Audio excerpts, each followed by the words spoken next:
وحشتوني كتير. في سؤال جالي النهارده عن هقوله لكم بالظبط زي ما جه.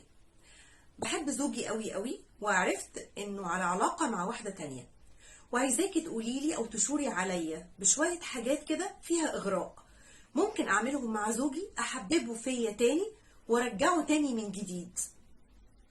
سبسكرايب للقناه، فعلوا زر الجرس، وما تنسوش الشير. نبدا بقى مع بعض.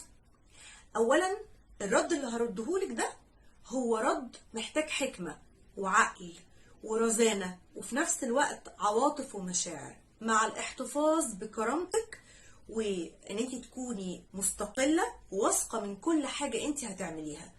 وفي الاول بقى هسألك كده شوية اسئلة، ولو الاسئلة دي انت رديتي عليهم بينك وبين نفسك اوكي تمام، نبدأ نشتغل. خدي بقى مني الاسئلة وابدأي رديها على نفسك.